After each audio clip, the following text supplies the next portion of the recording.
श्री रामचरितमानस पावन पाठ अयोध्या कांड दोहा संख्या 163 से 167 तक। वर्णन भरत जी एवं कौशल्या जी का संवाद एवं दशरथ जी की अंत्येष्टि। जय श्री राम।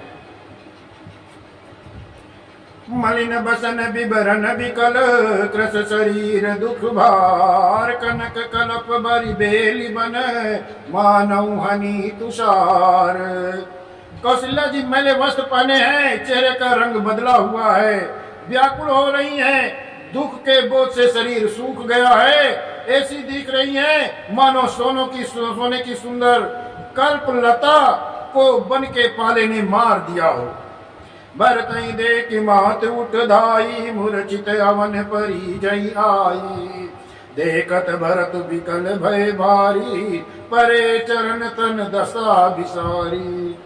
भरत को देखते ही माता कौशल्या उठ दौड़ी, पर चक्कर आ जाने पर मूर्छित होकर पृथ्वी पर गिर पड़ी। यह देखते ही भरत जी बड़े व्याकुल हो गए और शरीर की सुध बुध बुलाकर चरणों में गिर पड़े। मातु तात का दे दिखाई कहाँ सिया राम लखन दो भाई। कैकेयी कत जन्मी जग माजा जो जनमी ता भाई काहे न बाजा। फिर बोले माता पिताजी कहाँ हैं, उन्हें दिखा दें। सीता जी तथा मेरे दोनों भाई राम लक्ष्मण कहाँ हैं, उन्हें दिखा दें।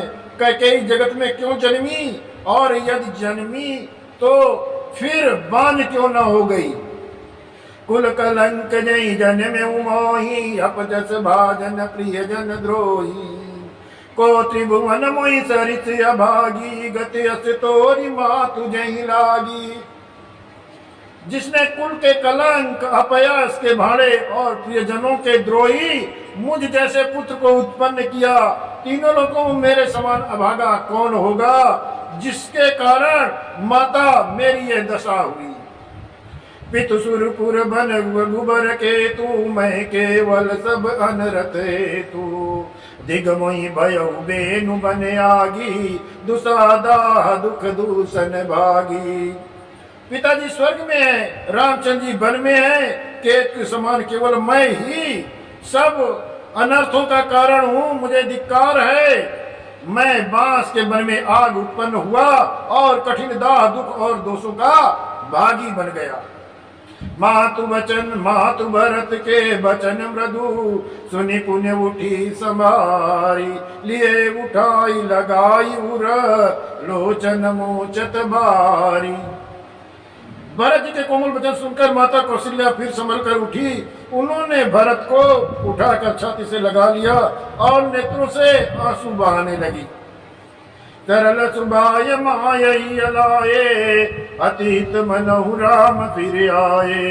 बेटू बहुरी लखन लघु भाई शोक सने उन हृदय मनाई।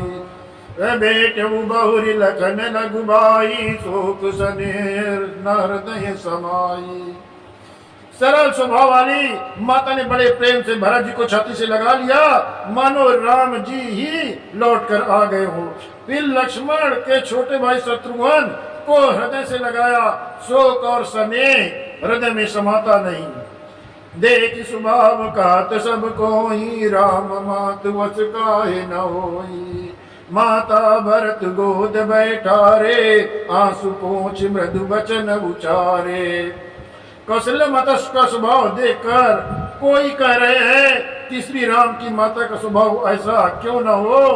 माता ने भरत जी को गोद में बैठा लिया और आंसू पोंछकर कोमल वचन बोली। अजहु बच बलि धीरज धरऊ कुसुमय समुझ शोक परिहरऊ। जनि मानऊ ही हानि गलानी काल करम गते अघटित जानी। हे भक्त, मैं बलया लेता हूँ, तुम अब भी धीरज धरो, बुरा समय जानकर शोक त्याग दो, काल और कर्म की गति अमिट हो जानकर हृदय में हानि और गलान मत मानो। काहु दोष काहु दोष देव जनिताता, काहु दोष देव जनिताता, बामुहि अब विधि बाम विधाता। जो ये त्यों दुख मोहि जियावा, अजहु को जानई कातहि भावा। हे तात, किसी को दोष मत दो, विधाता मुझको सब प्रकार से उल्टा हो गया। जो इतने दुख पर भी मुझे जिला रहा है, अब भी कौन जानता है उसे क्या भा रहा है। पितुआय सबूतन बसन तात तजे रघुवीर, विस्मय हरस न हृदय कछु पहिरे बल कल चीर। हे तात, पिता की आज्ञा को रघुवीर जी ने भूषण वस्त्र त्याग दिए और बलकल वस्त्र पहन लिए। उनके हृदय में न कुछ विषाद हुआ न हर्ष हुआ। मुख प्रसन्न मन रंग न रोसु, सब कर सब विधि परिपरितोषु। चले विपिन सुन सिय संग लागी, राई न राम चरण अनुरागी। उनका मुख प्रसन्न था, मन में न आसक्ति थी न दोष था। सबका सब तरह से संतोष कराकर वे वन को चले। ये सुनकर सीता भी उनके साथ लग गई। श्री राम के चरणों की अनुरागिणी वे किसी तरह न रही। सुनत ही लखन चले उठिता था, राही न जतन किए रघुनाथा। तब रघुपति सबई सिरुनाई, चले संग सिय अरु लघुबाई। सुनते ही लक्ष्मण भी साथ उठकर चल दिए। श्री रघुनाथ ने उन्हें रोकने के लिए बहुत प्रयत्न किए, पर वो नहीं रुके। तब रघुनाथ जी ने सबको सिर नवाकर सीता और छोटे भाई लक्ष्मण के साथ लेकर वन को प्रस्थान किए। राम लखन सिंह बनहि सिधाए, गयो न संग न प्राणि पठाए। यहु सब भाई ने आखिन आगे, तऊ न तजतनु जीव अभागे। यहु सब भाई ने आखिन आगे, तऊ न तजातनु जीव अभागे। श्री राम लक्ष्मण सीता जी वन को प्रस्थान कर गए। मैं ना तो साथ ही गई, ना मैंने अपने प्राण ही छोड़े। ये सब इन आंखों के सामने हुआ तो भी अभागे जीव ने शरीर को नहीं छोड़ा।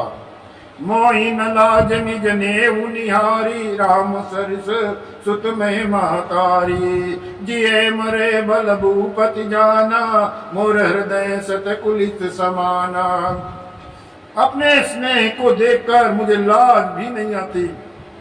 रामसरी के पुत्र की मैं माता, जीना और मरना तो राजा ने खूब जाना। मेरा हृदय तो सैकड़ों वज्रों के समान कठोर पुलिस है। कौशल्या के वचन सुनी, भरत सहित रनिवास। व्याकुल बिलपत राजगृह, मानव शोक निवासु।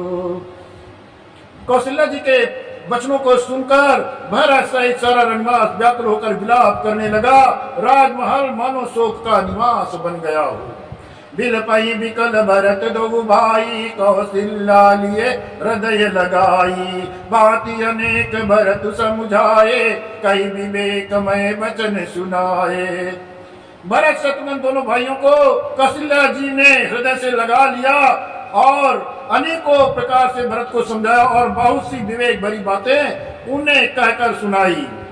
भरत मातु सकल समुझाई, कही पुराण श्रुति कथा सुहाई। चल बीन सुचि सरल सुबानी, बोले भरत जोरी जुग पानी। भरत ने भी सब माताओं को पुराण और वेदों की सुंदर कथाएं कहकर समझाया। दोनों हाथ जोड़कर भरत जी छल रहित पवित्र और सीधी सुंदर वाणी बोले।